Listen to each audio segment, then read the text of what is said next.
Good evening friends, my name is Gitish. और जैसे कि मैंने आपको बताया था कि मैं अभी एक एक करके जो चीज़ें मेरे को दिक्कत देती है मेरे को अलग अलग लोगों को एक्सप्लेन करना पड़ता है, उन चीज़ों के भी मैं वीडियोस बना के डाला करूँगा सो दैट मेरे को इंडिविजुअली सबको ना समझाना पड़े। तो टू बिगिन विद, हमारा आज का मुद्दा है द स्टैच्यू ऑफ यूनिटी। बहुत ही ज्यादा जिस प्रोजेक्ट को हर बंदा उछालता है। चलिए टू बिगिन विद, मेरे पास काफी लोगों ने एक ही वीडियो को फॉरवर्ड किया स्टैच्यू ऑफ यूनिटी की सच्चाई बताते हुए, ये बताते हुए कि स्टैच्यू ऑफ यूनिटी का जो है क्रक्स है आपको इस वीडियो के अंदर मिलेगा। मैंने कहा चलो वीडियो देख लेते हैं। तो वीडियो है ध्रुव राठी जी का और अभी मैं आपको दिखाता हूँ उसका वीडियो। दोस्तों, इस महीने की पहली तारीख को यानी 1 नवंबर 2019 को स्टैच्यू ऑफ यूनिटी को बने 1 साल पूरा हो गया है। तो मुझे लगता है सही टाइम रहेगा ये एनालाइज करने के लिए कि इसकी परफॉर्मेंस कैसी रही है, क्या ये सक्सेसफुल रहा या फिर ये एक फेलियर था। सबसे पहले तो ध्रुव जी मैं आपको ये बोलना चाहूंगा कि किसी भी वेंचर या किसी भी चीज को अगर आपने देखना है कि वो सक्सेसफुल है या फेलियर है तो 1 साल के बाद बिल्कुल भी सही टाइम नहीं होता। यही एक रीजन है कि बहुत सारे लोग ना जो एक फिगर को बहुत हाइप होता है, बताया जाता है, हाइप किया जाता है that 95% of the startups fail in India. Reason यही प्रेशर है, यही सोशल प्रेशर है जो एक स्टार्टअप के ऊपर डलता है कि आप पहले साल के अंदर आउटपुट दिखाओ, आपकी क्या ROI है, आपने क्या इन्वेस्टमेंट के ऊपर क्या रिटर्न्स निकाली हैं। जबकि एक फैक्ट है, अगर हम उबर की बात करें, हम ओला की बात करें, हम ओयो की बात करें, तो पेटीएम की बात करें, कोई भी स्टार्टअप है, कोई भी वेंचर है, इनिशियली प्रॉफिट नहीं बनाता। Initially all that it is investment, और जो उसका ROI है वो कई सालों के बाद निकलता है। तो 1 साल के बाद सिर्फ ये बोल देना जी ये प्रोजेक्ट सही है, ये प्रोजेक्ट फेलियर है, ये एक मेजर रीजन है बहुत सारे स्टार्टअप्स के फेल होने का। किसी भी इन्वेस्टमेंट का सक्सेस और प्रॉफिटेबिलिटी देखने के लिए आपको रिटर्न ऑन इन्वेस्टमेंट देखना होता है। रिटर्न ऑन इन्वेस्टमेंट होता है कि कितने पैसे आपने लगाए और कितने पैसे आपको पर ईयर वापस मिल रहे हैं उससे। तो 3000 करोड़ रुपए स्टैच्यू ऑफ यूनिटी पे लगाए गए, पर ईयर 80 करोड़ रुपीस वापस आ रहे हैं। इसको परसेंटेज में निकालोगे 2.7% रिटर्न ऑफ इन्वेस्टमेंट है स्टैच्यू ऑफ यूनिटी का। तो ध्रुव जी, जो आपने एक चीज बोली कि 2.7% ROI है स्टैच्यू ऑफ यूनिटी का, तो कुछ चीजें मैं आपको क्लैरिफाई करना चाहूंगा कि पहली बात तो 2.7% का अगर आप ROI निकाल रहे हो, 3000 करोड़ पे निकाल रहे हैं। जो 3000 करोड़ है वो पूरे प्रोजेक्ट की कॉस्ट है, अकेले स्टैच्यू की कॉस्ट नहीं है। इसकी इतनी एडवर्टाइजमेंट भी करी गई थी, आपने देखा होगा, कहाँ दिल्ली मेट्रो से लेकर चेन्नई में इसकी एडवर्टाइजमेंट देखने को मिलती थी। इसके ऊपर ऑफिशियल फिगर नहीं है एज ऑफ नवंबर 2019, लेकिन जनवरी 2019 का एक ऑफिशियल फिगर है जिसमें बताया गया था कि पहले 2 महीनों में 2 करोड़ रुपए खर्च किए गए थे स्टैच्यू ऑफ यूनिटी को की एड्स देने में। फिगर को अगर हम बात करें तो मैंने वीडियो को पॉज कर दिया यहीं पे, क्योंकि आपको एक बार इसकी हेडलाइन दिखाना चाहूंगा। Centre spent ₹2.64 crore on advertising for statue of unity inaugural चीज के ऊपर आप गौर करें। इसकी इनॉग्रेशन के ऊपर जो एडवर्टाइजमेंट का खर्चा हुआ उसकी बात है। अब जब हम एडवर्टाइजमेंट की बात कर ही रहे हैं तो एक बार देखते हैं कि पहले सेंट्रल गवर्नमेंट ने एडवर्टाइजमेंट के ऊपर कितना बजट एक्सपेंड किया है या कितना एक्सपेंडिचर अप्रोक्सीमेटली होता है। तो मेरे पास एक न्यूज है टाइम्स ऑफ इंडिया की, इसके अंदर जून 9, 2013 की न्यूज है, जहां पे स्टेट किया गया है कि जवाहरलाल नेहरू, इंदिरा गांधी और राजीव गांधी, इन तीनों के एडवर्टाइजमेंट के ऊपर गवर्नमेंट ने 53 करोड़ स्पेंड किए। इसी आर्टिकल के अंदर जब आप नीचे देखते हैं तो आपको ये पता लगेगा कि 5 इयर्स 2008 से लेकर 2012-13 में 15 फॉर्मर लीडर्स की ऊपर एडवर्टाइजमेंट की गई न्यूज़पेपर के अंदर, और उसके ऊपर 142.3 करोड़ का खर्चा हुआ, जिसमें से 53.2 करोड़ सिर्फ इन 3 लीडर्स के ऊपर किया गया एंड 38.3 करोड़ तो महात्मा गांधी जी की ही डेथ ऑफ बर्थ एनिवर्सरी के ऊपर स्पेंड किया गया। और श्री भीमराव अम्बेडकर जी ही अकेले एक नॉन नेहरू गांधी लीडर है जिनके ऊपर 10 करोड़ से ज्यादा एलोकेट किया गया एडवर्टाइजमेंट के लिए। तो इस तरीके से आप देख सकते हैं कि एडवर्टाइजमेंट के ऊपर पहली बार कोई खर्चा नहीं हुआ। इनफैक्ट जितना स्टैच्यू ऑफ यूनिटी के ऊपर खर्चा हुआ उसका तो कुछ ROI भी था, इन एडवर्टाइजमेंट्स का तो कोई ROI भी नहीं होता। सिमिलरली अगर हम बात करें कि हमने कुछ स्टैच्यूज की प्राइसिंग की बात करनी है, स्टैच्यूज के ROI की बात करनी है, तो फिर मैं चाहूंगा कि अगर किसी ने कोई RTI डाली है या अभी तक नहीं डाली तो कोई RTI डाल के हमें ये बताए कि ऑल ओवर इंडिया ऐसे कितने स्टैच्यूज हैं जो बनाए गए गवर्नमेंट की तरफ से, और उन स्टैच्यूज की मेंटेनेंस के ऊपर कितना खर्चा होता है एंड उसका ROI एग्जैक्टली है क्या, कितना ROI है। महात्मा गांधी के कितने स्टैचूज हैं, जो एलिफेंट पार्क है उसमें कितने स्टैचूज हैं, ऑल ओवर इंडिया गवर्नमेंट ने ऐसे कितने लीडर्स के कितने स्टैचूज बनाए और उनका आरओआई क्या है। अब इसके ऊपर आप एम्प्लॉयज को पे करने की कॉस्ट, रिपेयरिंग कॉस्ट और मेंटेनेंस कॉस्ट और जोड़ लो। अभी आपने इसके अंदर मेंटेनेंस कॉस्ट को ऐड करने के बोला है, लेकिन अगर हम इसकी डिटेल्स में जाएं तो जो 3000 करोड़ का प्रोजेक्ट एलोकेट हुआ था L&T को, उसके अंदर 15 साल की मेंटेनेंस कॉस्ट इंक्लूडेड है। दूसरा और सुनो, इन्होंने 2 करोड़ रुपए और खर्च किए एक और स्टैचू बनाने में, स्टैचू ऑफ यूनिटी के आसपास के एरिया में। पता है किसका? डायनासोर का स्टैचू बनाने में। एक 30 फीट लंबा डायनासोर का स्टैचू बनाने में इन्होंने 2 करोड़ रुपए और लगाए। यहाँ पे आपने एक चीज को क्लेम किया है कि 2 करोड़ रुपए और खर्चे गए। अभी अगर मैं बात करूं, जो 3000 करोड़ का बजट एलोकेट हुआ था वो इस पूरे प्रोजेक्ट के लिए हुआ था। तो क्या ऐसी पॉसिबिलिटी नहीं है कि वो जो 2 करोड़ रुपए लगे हुए हैं वो ऑलरेडी इस बजट का एक हिस्सा हो?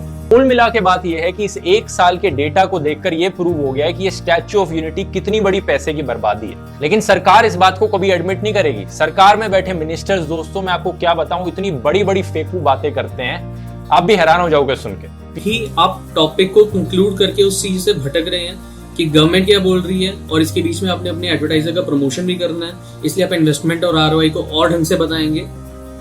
बट द फैक्ट इज, अभी आपने ये चीजें बोली, हम लोग ये भी देखते हैं कि आपने पिछले साल जो वीडियो डाला था उसमें आपने क्या क्या बोला था और उसको काउंटर करने के लिए मेरे पास क्या क्या फैक्ट्स हैं। इससे पहले एक पार्ट और देखते हैं इस वीडियो का, मेरे ख्याल से आपको वो भी काफी इंटरेस्टिंग लगेगा। ऐसा ही फेक व्हाट्सएप फॉरवर्ड जैसा पोस्टर वायरल चला गया था जो कहता है कि देखो ताजमहल से ज्यादा विजिटर्स स्टैच्यू ऑफ यूनिटी में आ रहे हैं। इस पोस्टर में लिखा है कि ताजमहल में पर ईयर सिर्फ 7,50,000 लोग आए देखने, स्टैच्यू ऑफ यूनिटी में 26 लाख लोग आए देखने। ये चीज साफ साफ झूठ है। लोकसभा डेटा के अकॉर्डिंग ताजमहल में एक साल में 2016 से 17 का जो एक साल था उसमें 60 लाख विजिटर्स आए थे। तो स्टैच्यू ऑफ यूनिटी के 27 लाख से कहीं ज्यादा है अभी भी ये नंबर, ऑलमोस्ट डबल है ये नंबर। तो अभी आपने बोला कि स्टैच्यू ऑफ यूनिटी से नंबर डबल है ताजमहल के विजिटर्स का, अग्रीड, लेकिन उसके अंदर जो ताजमहल की अर्निंग का रेवेन्यू बताया गया है दैट इज अराउंड 22 करोड़, जो एवरेज निकाली गई है, वो आपके वीडियो के हिसाब से ही सही है। मैं किसी और के फैक्ट्स के ऊपर, किसी और मिनिस्ट्री के डेटा के ऊपर नहीं जा रहा, आप ही के लास्ट ईयर के वीडियो के डेटा के हिसाब से वो अमाउंट सही है। तो उसके अकॉर्डिंग हम देखा जाए तो ताजमहल से अप्रोक्सीमेटली 4 गुना आरओआई या 4 गुना पैसा हमें वापस आया है स्टैच्यू ऑफ यूनिटी से। नेशन विद नमो, आपको याद होगा नेशन विद नमो एक बहुत ही पॉपुलर फेसबुक पेज है जो मोदी की तारीफ करता है। इस फेसबुक पेज ने दोस्तों इलेक्शंस के टाइम पर 1 करोड़ से ज्यादा रुपए खर्च किए फेसबुक एड्स में।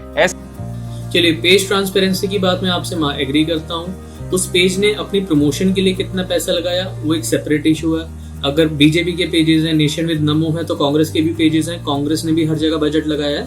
और इस सारी चीजों को हम मेन टॉपिक से भटकने नहीं देते and let's stay on the topic. अभी हम लोग देखते हैं इनका पिछले साल का वीडियो, इसके अंदर ये स्टैच्यू ऑफ यूनिटी के बारे में क्या बोलते हैं। तो आप यहाँ पे कंपैरिजन करो जरा। वर्ल्ड का सेकंड टॉलेस्ट स्टैचू $18 मिलियन में बन गया और वर्ल्ड का टॉलेस्ट स्टैचू $180 मिलियन में बन रहा है। 10 गुना का फर्क है यहाँ पर। और अगर आप हाइट का कंपैरिजन करो तो स्टैचू ऑफ यूनिटी की हाइट है 182 मीटर्स और उस टेम्पल, स्प्रिंग टेम्पल बुद्धा की हाइट है 128 मीटर्स। तो कोई हाइट में तो 10 गुना का फर्क नहीं है यहाँ पे। तो यहाँ पर यह सवाल उठता है कि ऐसी क्या खास बात है इस स्टैचू में कि 10 गुना ज्यादा प्राइस। आप इन्फ्लेशन को भी अकाउंट में ले लो, स्प्रिंग टेम्पल बुद्धा आज से 10-15 साल पहले का बना हुआ है, लेकिन इतनी तो इन्फ्लेशन भी नहीं हुई है यहाँ पर। और बाहर से आप देखोगे दोनों स्टैचूज को तो कोई ज्यादा फर्क दिखता भी नहीं है। ऐसा तो है नहीं कि ये स्टैचू ऑफ यूनिटी गोल्ड का बना हुआ है यहाँ पर। तो ये एक पहला सवाल उठता है स्टैचू की इकोनॉमिक्स पर। चलिए सर, आपका पहला सवाल जो स्टैचू की इकोनॉमिक्स के ऊपर है उसका मैं आपको जवाब दे देता हूँ। पहली बात तो आपने बोली कि इन्फ्लेशन कोई बहुत ज्यादा नहीं हुई है, तो बहुत ज्यादा नहीं, लेकिन इन्फ्लेशन हुई तो है। दूसरी चीज आपने कंपेयर करी स्टैचू की हाइट, तो जो आपकी फिगर्स है 128 मीटर्स एंड 182 मीटर्स की, तो in terms of metres height शायद कम, हाइट में डिफरेंस आपको कम नजर है, बट एक्चुअल में 40% का डिफरेंस है। जो स्टैचू ऑफ यूनिटी है और जो बुद्धा वाली स्टैचू है उसके अंदर 40% हाइट का वेरिएशन है। दूसरा वेरिएशन क्या है, जो आपका स्प्रिंग टेम्पल है बुद्धा का, वो सिर्फ एक स्टैचू है, और जो स्टैचू ऑफ यूनिटी है वो अपने आप के अंदर एक पूरा कॉम्प्लेक्स है। चलिए हम लोग देखते हैं कि स्टैचू ऑफ यूनिटी के अंदर एग्जैक्टली है क्या क्या। तो जैसे कि हमें पता है जो स्टैचू ऑफ यूनिटी का प्रोजेक्ट है वो गवर्नमेंट ने लार्सन एंड टूब्रो को दिया था। एंड लार्सन एंड टूब्रो की वेबसाइट के ऊपर हम देखते हैं कि इस प्रोजेक्ट के अंदर एक्चुअली है क्या क्या। तो एक चीज के ऊपर अभी आप फोकस करिएगा, यहाँ पे लिखा it has a unique cylinder width to height ratio far more exacting than existing technical norms that calls for special engineering considerations. मतलब कि ये जो स्टैचू है वो कोई ऑर्डिनरी स्टैचू नहीं है, इसकी जो डिजाइन है, जो इंजीनियरिंग है, उसके अंदर भी बहुत सारी वेरिएशंस है। It is a statue and more, अकेला स्टैचू नहीं है, इस चीज के ऊपर गौर कीजिए। इसके अंदर एक एग्जीबिशन सेंटर है जो इसके बेस के ऊपर है, जो सरदार पटेल जी की लाइफ टाइम अचीवमेंट्स के बारे में बताता है। 320 मीटर का एक लॉन्ग डिजाइनर ब्रिज है जो इसको कनेक्ट करता है मेनलैंड के साथ। एक मेमोरियल है और विजिटर्स सेंटर है। 4 लेन अप्रोच रोड है। एक एडमिनिस्ट्रेटिव कॉम्प्लेक्स है जिसके अंदर एक 3 स्टार होटल है और कॉन्फ्रेंस सेंटर है। जब भी स्टैचू की ROI कैलकुलेट की जाती है, सिर्फ टिकट्स की बात की जाती है, इस 3 स्टार होटल का जो इसके अंदर 50 रूम्स हैं, उसके रेंटल का, उसके कॉन्फ्रेंस सेंटर का, उसका ROI कहीं भी काउंट नहीं किया जाता। फिर अभी हम बात करते हैं साइज एंड नंबर्स की। तो 18,500 ton reinforced steel, 6,500 ton structured steel, 1700 ton bronze and 1850 ton bronze cladding.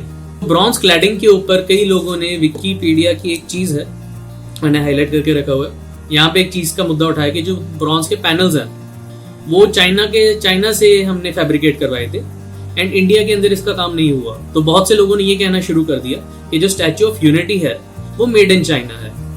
तो उस चीज के ऊपर भी हम बात कर लेते हैं। तो इसके अंदर क्लियर लिखा है कि जो ब्रॉन्ज पैनल्स हैं उनकी कास्टिंग हुई थी, और अगर हम इस डेटा को देखें तो जो ब्रॉन्ज पैनल्स हैं वो है 1850 टन। अगर आप इसको सारे को ऐड कर लेंगे और ब्रॉन्ज पैनल्स की आप परसेंटेज निकालेंगे तो precisely 6.9% of the whole project जो चाइना से बना, बाकी का पूरा प्रोजेक्ट मेड इन इंडिया है। अभी एक मेन इंजीनियरिंग चैलेंजेस की बात कर लेते, जो आपने इकोनॉमिक क्वेश्चन पूछा था कि ऐसा क्या है स्टैचू में जो ये इतना महंगा है। सबसे पहले तो wind and earthquake stiff challenges हैं। मिडल ऑफ रिवर नर्मदा, ये एक मेजर फैक्टर है। आप जमीन के ऊपर कोई चीज कंस्ट्रक्ट कर रहे हैं और आप नदी के बीचों बीच कोई चीज कंस्ट्रक्ट कर रहे हैं तो उसके अंदर प्राइसिंग का फर्क आएगा ही आएगा। 40% हाइट बढ़ गई, और 40% हाइट बढ़ने से सिर्फ 40% कॉस्ट नहीं बढ़ेगी। अगर आप कोई भी सिविल इंजीनियर से बात करेंगे तो जितना हाइट बढ़ता है उससे ज्यादा जोर आपको फाउंडेशन में देना पड़ता है, तो उस फाउंडेशन का कॉस्टिंग ज्यादा मल्टीपल में बढ़ता है compare to the height. And अभी अगर वो फाउंडेशन आपका अंडर वाटर बन रहा है, near to river basin, near to water body बन रहा है, तो फाउंडेशन का ही खर्चा बहुत बढ़ जाता है। स्टैच्यू की विंड टेकिंग कैपेबिलिटी आ गई। एक सबसे और जो चीज बोली जाती है सिविल इंजीनियरिंग पर्सपेक्टिव के साथ, वो था सरदार जी का वॉकिंग पोज जो बनाने की कोशिश की, जो बनाया गया।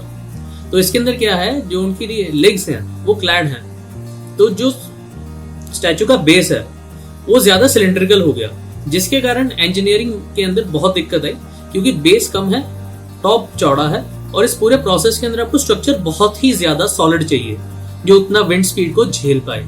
एक और इसके अंदर आपको इंटरेस्टिंग फैक्ट बताऊंगा। The Loha and earth campaigns on December 15, 2013, Shri Narendra Modi ji के प्रधानमंत्री बनने से पहले की date, December 15, 2013, the then Gujarat CM Narendra Modi had flagged off the campaign to 1,69,000 villages, carrying about 3 lakh empty kit boxes to collect soil and scrap from iron farm implements. Subsequently, by 2016, 135 metric tons of iron were collected in various forms that have been used in making of the statue. The collected earth from all parts of the country has been used in making of the symbolic unity wall. तो आप देख रहे हैं, मतलब ये जो conceptually कितना strong है। ये एक्चुअली स्टैचू ऑफ यूनिटी इसलिए है क्योंकि इसके अंदर जो लोहा लगा है वो ऑल ओवर इंडिया के सारे गांव से इकट्ठा करके लगा है। इसके सिंबलिज्म को समझिए। ये जो यूनिटी दिखाना चाहते हैं वो ये है कि ऑल ओवर इंडिया से इतने लोगों ने जुड़ के जब मेहनत करी, अपना अपना पार्ट दिया, तो दुनिया का सबसे बड़ा स्टैचू क्रिएट हो पाया। ये सिंबलिज्म है, इसलिए स्टैचू ऑफ यूनिटी है, इसलिए सरदार वल्लभ भाई पटेल जी का इसके अंदर जिक्र है। दोस्तों, इंडिया की मोस्ट पॉपुलर टूरिस्ट अट्रैक्शन और मोस्ट विजिटेड मॉन्यूमेंट है यहाँ पर ताजमहल। ताजमहल में हर साल 8 मिलियन लोग दुनिया भर से इसे देखने आते हैं, लेकिन सिर्फ और सिर्फ 25 करोड़ रुपए ईयरली रेवेन्यू जनरेशन होता है इन सारे टूरिस्ट यहाँ पर। रिटर्न ऑफ इन्वेस्टमेंट की हम पहली बात कर चुके कि इसके अंदर हम सिर्फ स्टैचू के टिकटिंग का रिटर्न ना देखें, जो उसके अंदर 3 स्टार होटल है, शॉपिंग कॉम्प्लेक्स है, उस सारी चीज का हम लोग रिटर्न एनालाइज करें। यहीं से आपकी फिगर निकल आई जिसके हम पहले बात कर रहे थे कि इन्होंने अपने ही वीडियो में बोला है कि ताजमहल का रेवेन्यू जो कलेक्शन है वो सिर्फ 25 करोड़ है, और स्टैच्यू ऑफ यूनिटी के अंदर नंबर ऑफ टूरिस्ट कम होने के बजाय के बावजूद जो रेवेन्यू कलेक्शन है इससे बहुत ज्यादा है। तो इस Mughal architecture, so called Mughal architecture से हमारा जो ROI है वो बहुत ज्यादा है। यानी 1 मिलियन विजिटर्स हर साल स्टैच्यू ऑफ यूनिटी में भी आ गए तो मुझे बड़ा आश्चर्य होगा यहाँ पर देखकर। और 1 मिलियन मतलब 10 लाख विजिटर भी नहीं आएंगे, लेकिन 27 लाख विजिटर आए। आप ही के वीडियो में आपने आगे बताया। सो बेसिकली आप ये मान के चलिए कि जो ध्रुव राठी जी का ओपिनियन है वो सही भी हो सकता है, वो गलत भी हो सकता है। ब्लाइंडली फॉलो किसी को मत कीजिए, उनको भी नहीं, मुझको भी नहीं। लेकिन सच ये है दोस्तों कि अगर हमें जॉब्स ही देनी थी, लोगों को लोकल बिजनेसेस ही खुलवाने थे, तो ये सब करने के 3000 करोड़ से और बहुत अच्छे तरीके हैं। हम अभी ध्रुव राठी जी का एक और चीज मतलब ना बहुत देर से मेरे को खटक रही है। बार बार आपने एक चीज के ऊपर फोकस किया है कि हम ये कर सकते थे, हम वो कर सकते थे, और आप जितने भी सजेशंस बता रहे हो वो सारे सेंट्रल गवर्नमेंट के बेस के ऊपर है कि सेंट्रल गवर्नमेंट ये कर सकती थी, सेंट्रल गवर्नमेंट वो कर सकती थी। तो फ्रेंड्स, आपको एक और मतलब बहुत इंपॉर्टेंट फैक्ट बता दूं, जो स्टैच्यू ऑफ यूनिटी है वो गुजरात गवर्नमेंट का प्रोजेक्ट है, सेंट्रल गवर्नमेंट का प्रोजेक्ट नहीं है। नो डाउट हम उसे कहते हैं कि नरेंद्र मोदी जी का सपना था, उनका ड्रीम प्रोजेक्ट था, लेकिन ये उनका ड्रीम प्रोजेक्ट 2010 से था, जब वो सिर्फ गुजरात के CM थे, और उस समय उन्होंने इस प्रोजेक्ट का विजन रखा था। उस समय से वो इस प्रोजेक्ट के ऊपर काम कर रहे थे, और उस समय से इसके सारे फंडिंग का पूरा प्रोसेस चल रहा था। उनके प्राइम मिनिस्टर बनने के बाद ये सिर्फ एस्केलेट हुआ, और इसके अंदर अगर हम बात करें तो सेंट्रल गवर्नमेंट का टोटल 300 करोड़ ही लगा है। Only 300 crore was provided by the central government। बाकी का जो 2700 करोड़ है that was by the state government and PSUs। इस चीज की अभी हम बात कर लेते हैं। जो एक हमारे पास रिपोर्ट है, ये है हमारे पास इंडिया टुडे की। तो इंडिया टुडे ने एक व्हाट्सएप फॉरवर्ड के ऊपर इसका पूरा निचोड़ निकाला, जिसके अंदर ये बोला जा रहा था कि जो पब्लिक सेक्टर कंपनीज थी उन्होंने ये स्टैचू बनाया। तो इसके भी हम लोग थोड़ा डिटेल्स में चले जाते हैं। तो ये बजटरी एलोकेशंस है स्टेट गवर्नमेंट की, 899 करोड़ 2018-2019, 16 से 17 में 1066 करोड़, 15 से 16 में 915 करोड़, और 13 से 14 में 100 करोड़। और इसके अंदर जो 1066 करोड़ है, provision included funds for establishing tribal research and training institute. वहां पे जो ट्राइबल्स हैं जिनको बोलते हैं जी डीलोकेट हो गए, उनके लिए कुछ नहीं किया गवर्नमेंट ने, उसके लिए भी इसके अंदर फंड्स इंक्लूडेड हैं। आपको ये भी बता दूं कि गवर्नमेंट अगर कहीं भी जमीन लेती है उसके एक्वायर करने का पूरा प्रोसेस होता है। जो भी जमीन है उसका अगर कोई लीगल ओनर है तो उसको उस जमीन का बहुत अच्छा पैसा मिलता है। अब मानिए या ना मानिए, हाईवेज के ऊपर जितने भी लोगों की जमीन आती है वो बहुत खुश होते हैं, क्योंकि उनकी जमीन एक्वायर होती है और उन्हें बहुत अच्छे दाम से पेमेंट मिलती है। अलॉन्ग विद इट, जितनी उनकी बाकी की जमीन होती है उसकी कॉस्ट बहुत ज्यादा बढ़ जाती है। ये कुछ अमाउंट्स हैं जो PSUs ने एज CSR इस प्रोजेक्ट के अंदर कंट्रीब्यूट करी। अभी कुछ लोग बोलेंगे CSR का पैसा इसमें क्यों? क्योंकि भाई ये प्राइवेट प्रोजेक्ट नहीं है, ये गवर्नमेंट प्रोजेक्ट है टू बूस्ट टूरिज्म। अभी जो इंडिया टुडे की टीम है उन्होंने इसका पूरा एनालिसिस किया, सारी कंपनीज की एनुअल रिपोर्ट्स निकाली, उनके CSR का डेटा निकाला, वो CSR के डेटा से कंपाइल करके उन्होंने ये फिगर्स निकाली। इसके बाद उन्होंने कांटेक्ट किया सरदार सरोवर नर्मदा निगम लिमिटेड के जो संदीप कुमार जी हैं, जो उनके जॉइंट मैनेजिंग डायरेक्टर हैं, उनसे उन्होंने क्लैरिफिकेशन मांगी कि एग्जैक्टली इस प्रोजेक्ट की जो फंड्स हैं उनका क्या सिनेरियो है। तो आप देखेंगे तो जो प्रोजेक्ट की जो कॉस्ट है वो है 2362 करोड़। 2300 करोड़ है, 3000 करोड़ नहीं है प्रोजेक्ट को बनाने की कॉस्ट। एडिशनल 650 करोड़ जो है उसका मेंटेनेंस है अगले 15 साल के लिए। उसके अंदर the project cost includes setting up a memorial, a 50 room hotel and infrastructure surrounding the area. इसके अंदर the central government had given 300 crore for the project, while 550 crore was given by the central and state PSUs, private companies and individuals as donations. Rest of the expenditure has been borne by the Gujarat government. कुछ facts आपके समझ में आ रहे हैं दोस्तों कि जितनी हम चीज बोल रहे हैं, जितना इसको हमने हाइप किया हुआ था, और जितने भी हम लोग सोल्यूशंस प्रपोज कर रहे हैं, जी मोदी गवर्नमेंट ये कर लेती, मोदी गवर्नमेंट वो कर लेती, तो सर ये तो स्टेट गवर्नमेंट की चीज है, स्टेट गवर्नमेंट ने ये चीज करी। और अगर हम स्टेट गवर्नमेंट्स के एक्सपेंसेस की बात करें, स्टैचूज की बात करें, जो सिर्फ खड़े स्टैचूज हैं जिनका कोई यूटिलिटी नहीं है, कोई टूरिस्ट स्पॉट नहीं, कुछ नहीं है, तो आप एक एस्टिमेशन लगा लीजिएगा कि ऑल ओवर इंडिया कितने स्टैचूज बने हैं, उन स्टैचूज के ऊपर कितना खर्चा होता है, और उन स्टैचूज को बनाने का एक्चुअल में कोई फायदा होता भी है या नहीं। तो हम लोग देखते हैं कि एक महात्मा गांधी जी का स्टैचू है, world's tallest bronze statue of Mahatma Gandhi, 15 Feb 2013 में ये बना at a cost of ₹35 crore. ये सिर्फ एक स्टैचू की बात कर रहे हैं हम लोग, जो पटना में बना। ये एक सिविल इंजीनियरिंग के बंदे की प्रोजेक्ट रिपोर्ट है स्टैचू ऑफ यूनिटी के बारे में। ये रिपोर्ट को देख के आप ये मान लीजिए कि जब स्टूडेंट्स इसको as a civil engineering project study कर रहे हैं, तो इसके अंदर कितना एक सिविल इंजीनियरिंग के एफर्ट्स लगे होंगे, कितने आर्किटेक्चर के एफर्ट्स लगे होंगे, और ये कितना पॉपुलर हो सकता है। बिकॉज ये ऐसे ही स्टैचू नहीं बन गया, इसके पीछे बहुत ही फोकस्ड इंजीनियरिंग, बहुत सारे लोगों की टीम ने काम किया है। यही चीज जो हमने पहले डिस्कस करी थी, ये सिर्फ एक स्टैचू का प्रोजेक्ट नहीं है। इसके अंदर 320 मीटर लॉन्ग ब्रिज है, एक मेमोरियल है, 4 लेन अप्रोच रोड है, एक एडमिनिस्ट्रेटिव कॉम्प्लेक्स है, 3 स्टार होटल है, कॉन्फ्रेंस सेंटर है। और अभी अगर हम एक कॉन्फ्रेंस सेंटर की बात करें तो आप एक बार सर्च कीजिएगा कि कॉन्फ्रेंस सेंटर को हायर करने का आपको कितना एक्सपेंस आता है पर डे का, उसके हिसाब से फिर एक 3 स्टार होटल के अंदर अगर आप एक रूम बुक करते हो तो उसका क्या एक्सपेंस आता है। एंड देन उसके बाद आप उसके साथ जो उसका रेस्टोरेंट है उसका रेवेन्यू कैलकुलेट कीजिए, जो उसका आपका एडमिनिस्ट्रेटिव कॉम्प्लेक्स है उसका रेवेन्यू कैलकुलेट कीजिए, और जो रिसर्च सेंटर है उसके अंदर जो रिसर्च हो रही है उसकी इनवैल्यूएबिलिटी को कैलकुलेट कीजिए, तो आपको इसका सही ROI पता लगेगा। मल्टीपल चैलेंजेस थे। 1, unlike the statue of liberty and Christ the Redeemer, the statue of unity does not have a wider base. Same goes for spring temple of Buddha. दूसरा, ये एक सिर्फ अकेला स्टैचू नहीं है, तो अगर हम इसकी बात करें तो इसका जो बेस है वो ही अबाउट 25 मीटर हाई है, जो इक्वलेंट है एक 8 स्टोरी बिल्डिंग के, 8 मंजिला बिल्डिंग के बराबर है। इस पार्ट के अंदर 2 लिफ्ट्स हैं, मैसिव लिफ्ट्स हैं, which can carry over 25 people to a 135 meter high gallery in just above half a minute। कितनी हाई पावर लिफ्ट भी लगी हुई है इसके अंदर। और इसके बाद इसके जो मेन इशू है, these vibration causing machines inside the statue's 2 vertical cores, the first of its 3 layers was a challenge for the engineer। तो एक सिंपल स्टैचू को आप एक पूरे स्ट्रक्चर के साथ कंपेयर कर रहे हैं, तो वही एक बड़ी नासमझी है। अभी इसके अंदर इसी रिपोर्ट के अंदर एक और चीज आपको दिखाता हूँ, results and discussions funding. The statue was built by public-private partnership model with most of the money raised by the government of Gujarat and government of India. The Gujarat state government had allotted 6 billion for the project in the budget from 2012 to 2015. अभी दिक्कत पता क्या है दोस्तों, अगर तो हमारा country कुछ नहीं करता तो हमें बहुत बड़ी दिक्कत है जी, हमारा कंट्री है, इंडिया है, ये कुछ नहीं करता। और अगर हमारा कंट्री कुछ करता है तो हमें जी खींच के बंदों को नीचे लेके आना है कि आपने कर कैसे लिया। हम वापस आते हैं ध्रुव राठी जी के पास।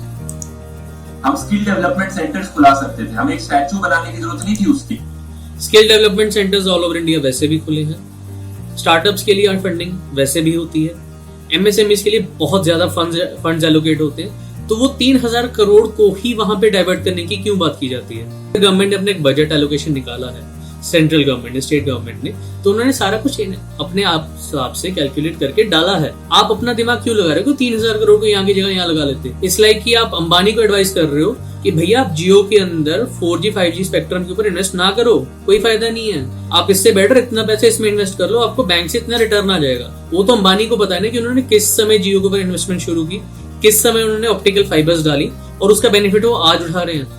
टूरिज्म के एस्पेक्ट में देखें दोस्तों, तो मेरे ओपिनियन में स्टैचू ऑफ यूनिटी एक पॉपुलर टूरिस्ट अट्रैक्शन नहीं बनेगा हमारे देश का। इसके रीजंस मैं आपको बताता हूँ। एक बहुत मेजर चीज जो इन्होंने बोली, Statue of Unity will not be popular, bold words के अंदर लिखा हुआ इन्होंने साथ में। इस चीज के ऊपर एक छोटी सी सर्च हम लोग करते हैं, 8 वंडर्स ऑफ SCO। पहला नाम आप देख लीजिए, स्टैचू ऑफ यूनिटी है in the list of 8 wonders of SCO। पहला रीजन है इसकी लोकेशन। आप देखेंगे जो दुनिया की टॉप फेमस अट्रैक्शंस है दुनिया भर की, वो किसी ना किसी बड़ी सिटी के आसपास है। अभी इनसे एक और सवाल मैं पूछना चाहूंगा, जो दुनिया के बड़े बड़े सिटीज हैं उनके पास ये लोकेशंस हैं या इन लोकेशंस के पास वो बड़े बड़े सिटीज हैं? पर्सपेक्टिव का फर्क है दोस्तों। अगर आपने एक बेंचमार्क बनाया है, लोग वहां पे देखने आ रहे हैं, तो वो अपने आप में एक सिटी को, अपना वर्किंग स्टाइल, एक सिटी को डेवलप होने में बहुत हेल्प कर सकता है। यूनिकनेस यानी किसी भी टूरिस्ट अट्रैक्शन में कुछ ना कुछ खास बात होनी चाहिए जिससे कि वो पॉपुलर हो, और ऐसी कोई भी खास बात अनफॉर्चुनेटली मुझे स्टैच्यू ऑफ यूनिटी में नहीं दिखती है। तो जो इंजीनियरिंग मार्वल को मतलब सारी दुनिया मान रही है, सारी दुनिया कह रही है कि जी ये एक इंजीनियरिंग मार्वल है, ऐसे स्टैचू को बनाना बहुत मुश्किल है जो बेस से इतना छोटा हो लेकिन जिसका टॉप इतना चौड़ा हो, जो स्टैचू नहीं अपने आप में एक पूरा कॉम्प्लेक्स है जिसके आसपास एक पूरा एरिया डेवलप किया जा रहा है, और वो सारी चीजें इनके लिए यूनिक नहीं है सिर्फ इसके लिए कि इनको देखने में अच्छा नहीं लग रहा। इनका बस चले तो ये सिर्फ मुगल्स को ग्लोरीफाई करते रहे और इंडिया का जो भी चीज है उसको छुपा के रहे। इनफैक्ट वर्ल्ड का टॉलेस्ट स्टैचू होने के बावजूद भी स्प्रिंग टेंपल बुद्धा चाइना की टॉप 10 अट्रैक्शंस में भी नहीं आता है। तो इस चीज का जवाब वीडियो में हम पहले ही दे चुके हैं कि नो डाउट चाइना के टॉप 10 में स्प्रिंग टेम्पल ऑफ बुद्धा नहीं आता, लेकिन SCO के 8 वंडर्स ऑफ द वर्ल्ड के अंदर हमारा जो स्टैचू है, स्टैचू ऑफ यूनिटी है, वो आता है। हमारे ताजमहल और रेड फोर्ट जैसे मुगल आर्किटेक्चर, इन सब चीजों को देखना प्रेफर करेंगे या फिर एक स्टैचू को देखना प्रेफर करेंगे आप? हम ये बोल रहे थे कि इन्होंने मुगल आर्किटेक्चर को ग्लोरीफाई करना है, तो अगर एक इंडियन इंजीनियरिंग मार्बल निकल के सामने आ रहा है तो उसके अंदर इतनी तकलीफ क्यों हो रही है?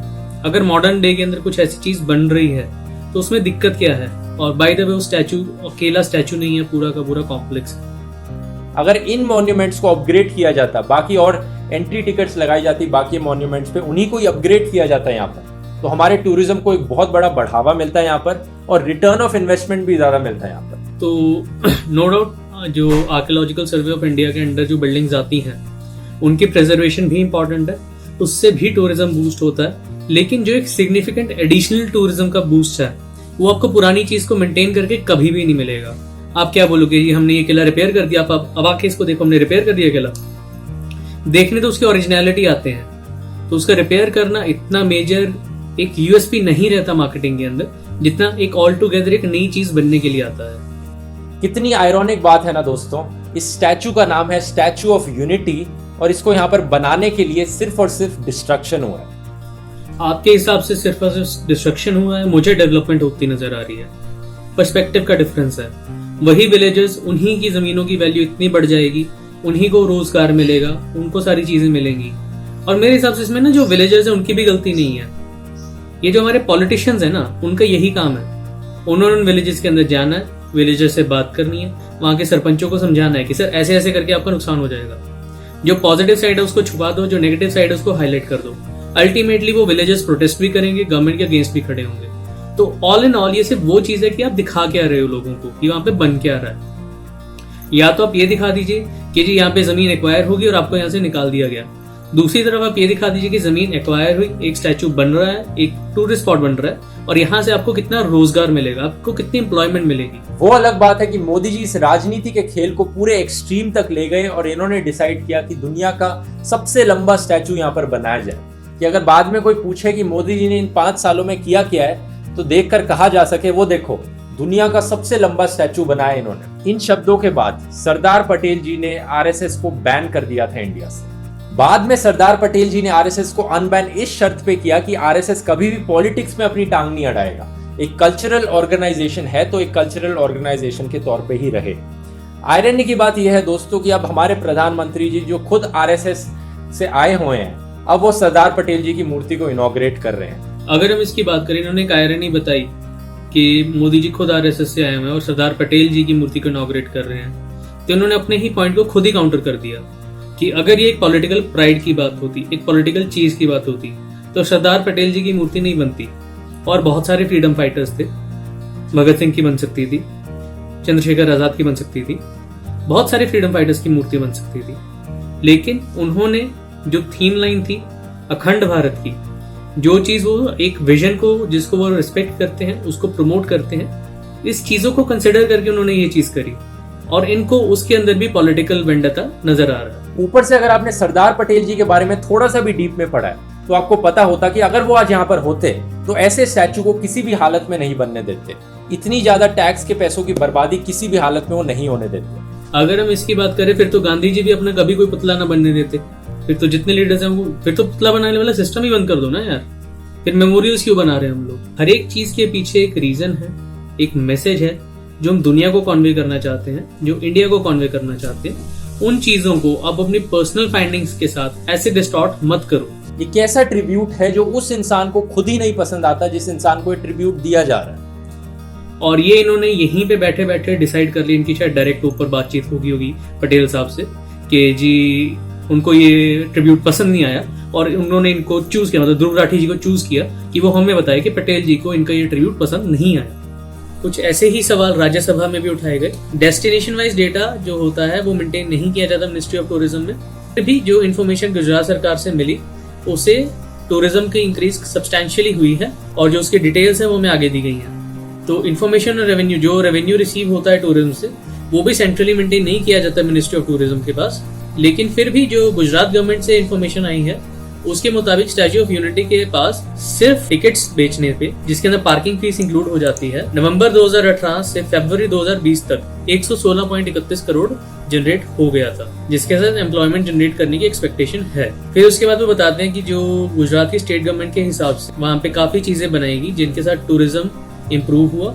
मोर ओवर जो लोकल लोग थे उनको इसकी कंस्ट्रक्शन के अंदर, इसकी मेंटेनेंस के अंदर, tourist guide, security guard, animal keeper, इन सब चीजों के अंदर फोटोग्राफर्स वगैरह करके टोटल 3000 लोगों को ऑलरेडी एम्प्लॉयमेंट मिल चुका है। इसमें ध्यान दीजिए कि ये डायरेक्ट एम्प्लॉयमेंट की बात कर रहे हैं। जो इनडायरेक्ट एम्प्लॉयमेंट जनरेट हो रही है, मतलब मोड ऑफ ट्रांसपोर्ट, जेटीज, रेस्टोरेंट्स हैं, फूड आउटलेट्स हैं, या ऐसे जितने भी अलाइड बिजनेसेस है, लॉन्ड्री है, होटल्स हैं, वो इसके अंदर इंक्लूड नहीं किए गए। As per the information provided by Archaeological Survey of India, the total revenue from ticketed monuments, मतलब टिकटेड मॉन्यूमेंट्स इंक्लूडिंग ताजमहल के अंदर जो भी है, वो है 247.89 करोड़। अभी हम इनकी एक्चुअल में जो टूरिज्म की इंक्रीज की फिगर्स एक बार देख लेते हैं। जो पहले की टूरिस्ट की मंथली एवरेज 58,125 थी, वो स्टैच्यू की इनॉग्रेशन के बाद 2,66,129 हो गई। तो ये एक 4.5 to 5 टाइम्स इंक्रीज है इन नंबर ऑफ टूरिस्ट के अंदर। बिल्कुल टूरिज्म को फायदा हुआ है, बिल्कुल एम्प्लॉयमेंट जनरेट हुई है, और ये तो अभी बस शुरुआत है।